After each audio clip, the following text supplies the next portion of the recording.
that's lamb intestine. And I thought it was chicken. I have been played. If all you know about Turkish food is kebab and baklava, then this video is for you. As this was my experience before coming to Turkey this time too. Well, Turkish people are quite avid travelers and relocators. The chances are very high that wherever you are in the world, there is at least one Turkish restaurant. And then you would know exactly what to order to try one of those delicacies. And I will share with you 5 different meals, leaving the best for last. Oh, sweet. Think about you at least once a week. In Istanbul, Joe wanted to try exciting Turkish foods, and we will start with a shocker, but some even say a signature Turkish dish. Joe said that using all of the animal is something Turkish people do, and I did not think much of it. Similar to liver. the koch juurtasi are ram's balls. I thought it was chicken. No, today we will talk about the best Turkish foods. But Joe did make a video on the weird foods, including sheep's testicles. So we sat down to eat kokoreç, a typical hangover food, very rich in fats. Looked quite innocent to me while cooking, and I kept an open mind to the taste. Surprisingly, the taste was a perfect combination of meaty texture and the richness of fats. It's some kind of a meat outside. I think there's something fatty inside. The only thing that put me off a bit was that it was not actually meat. Joe said it was sweetbreads. Who knew this meant internal organs? Pardon me for English not being my first language. So the stringy stuff outside, that's lamb intestine. And the stuff inside is lamb's internal organs. So I learned what these rolls on the street were, and the lesson here is not to know what you're eating. Only then can you feel the taste and not the psychology of what it should taste like in your head. The next thing is very popular amongst Turkish people, and for a good reason.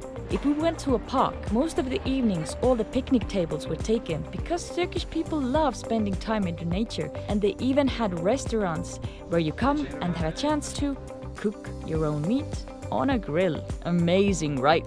So shish translates to grilled meat or liver on a skewer, and we had it on several occasions. In Ankara, there is a restaurant where you order the meat and it comes with several side dishes. Joe ordered liver and meat skewer, and I, oh silly me, tavuk shish, which meant chicken skewer. Our friend Varal told me that nobody orders it here. And to my surprise, all the meats were amazing. Even the grilled liver was something that I actually enjoyed. Maybe the liver sauce served in Estonian schools is not the highest of culinary accomplishments. Next up is something very common in the restaurants, and that is köfte.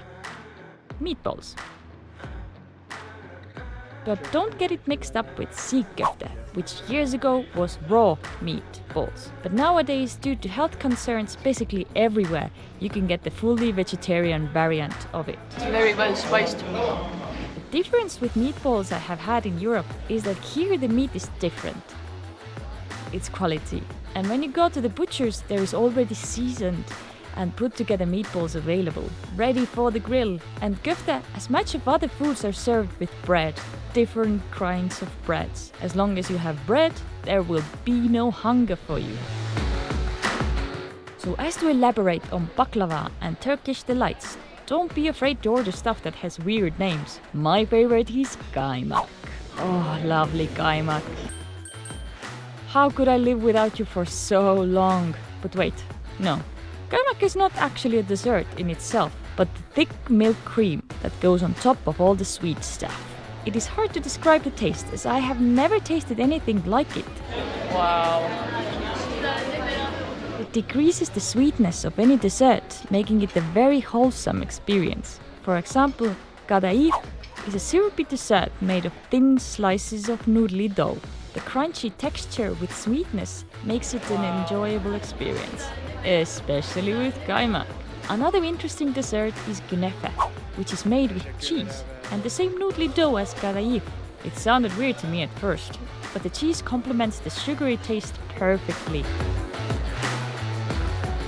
And if you are proper, every meal ends with tea. Turkish chai is so important that if you say no to chai in the end of the meal, you haven't properly felt the culture yet.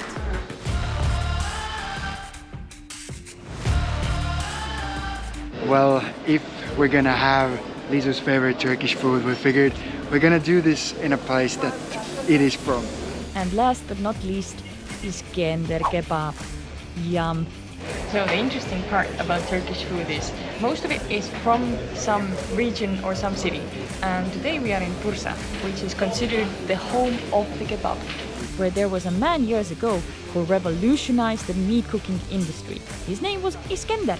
Meat had been grilled horizontally, but he thought to turn it vertically, and that made all the difference. Kebab was born. And why is Iskender my favorite? Well, see for yourself.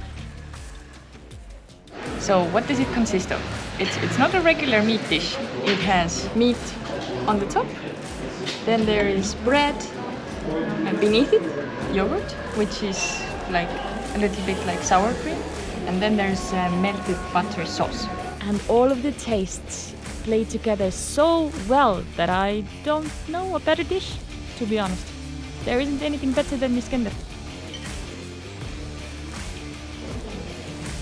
This all was just the beginning of our travels and the small introduction to Turkish cuisine. There is much more to come. Thank you for watching, friends, and see you again next week for some new adventures.